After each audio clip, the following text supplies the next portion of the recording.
So I want to show you how to make about the simplest shoe you can. And it's about as simple as the T-tunic is. It's only a few cuts and it's only a few seams. Ideally, these would be used for costume slip-on covers for other shoes. For instance, if you're going to a reenactment event or something like that.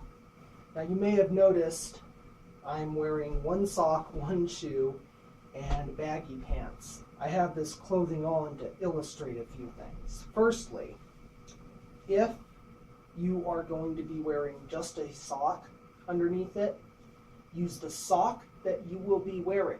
Don't use a thinner sock and then later wear a thicker sock with it. Use the sock that you will be wearing when you draw your lines, make your cuts. And the same goes for if you're wearing a shoe. Use the shoe that you will be wearing. Look at the difference side by side. The length difference and the bulk difference is pretty big. So when you go to make this, if you're going to be barefoot, which I don't recommend, or if you're going to be socked or shoed, that is what you base the lines you're going to draw and the cuts you're going to make around. Now the other thing is, if your pant leg is going to get in the way, you could tuck it into your sock, but that can be pretty uncomfortable and it can pull out sometimes. So another quick way is you take either the outside or the inside seam. I like to take the outside, and you pull it to one side and you put your finger against your leg like that. You fold this over like this, and then you roll up the edge. That will hold a lot better and a lot more comfortably. It also helps in the instance that your costume has baggy pants.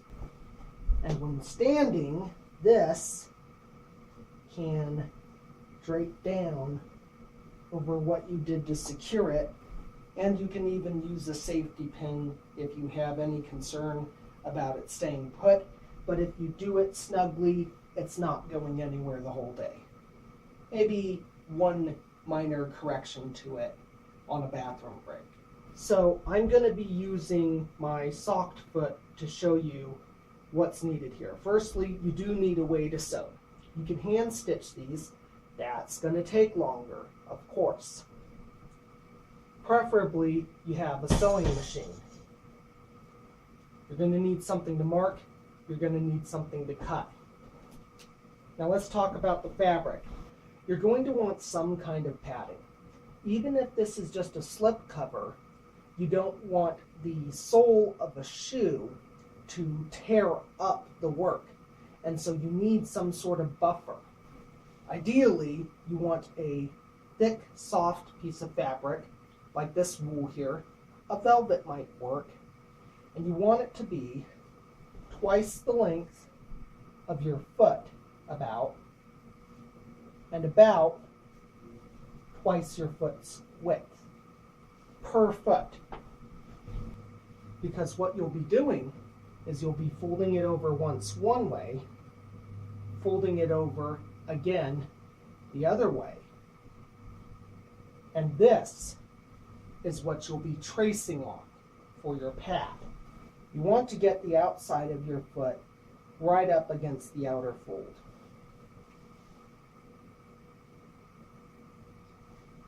And you just trace around it with your marker. Then you cut that out.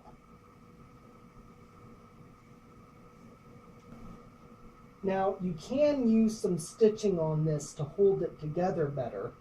It doesn't need very much though. Your heel is partially joined together and one edge of it is already joined together.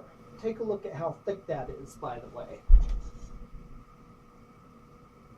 Should you feel the need to stitch it a little bit, you won't need that much. Maybe about 2 feet of thread. And here's your tip. for threading the eye of a needle. Wet the eye of the needle. Get a little bit of a water bubble on there, and then push it through, just like that. Very simple. If you wet the tip of the thread, you might run into all sorts of problems. By wetting the eye of the needle, you encourage the thread, which is dry, to soak up some of that fluid, and in doing so, pass itself through the eye more easily. And you pick a spot, let's say somewhere at the toe. Pass the needle through, pull it almost to the end. Leave a little bit of a tail sticking out here. Pass it back through.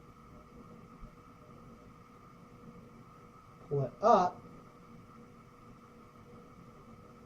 Go back through the way you came. Pull it through. And that's secure. That shouldn't let your thread come out. Then you can continue to stitch.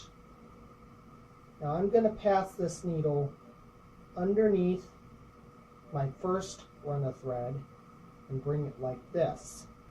I'm going to go an even distance to what I already made over, bring it through, turn it over this way, put it through the last hole I had made, pass it under there, and repeat. Once I've gotten a few stitches in, the way I finish with this is I go through like that, I go over the top, I go through again, and I just slip it under there, pull it through, and I cinch it down that way and snip it. We don't need very much here. We don't need to do all this. We don't need to do all the way around the edge. We just need it to hold together. And just that little amount of stitching, since it's 4 runs of thread on either side per stitch, should be enough to hold it in place.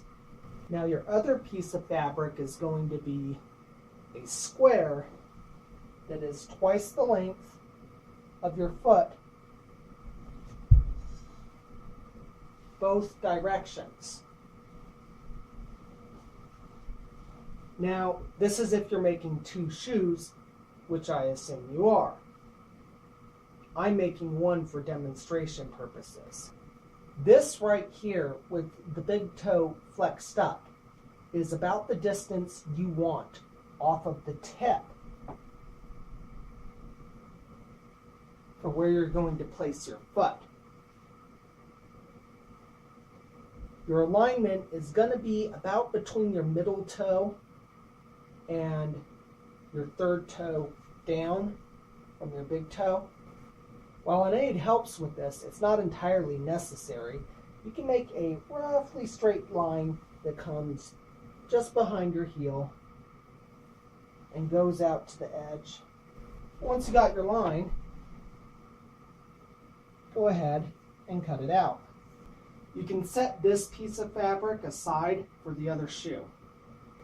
So it's time for this to go to the machine.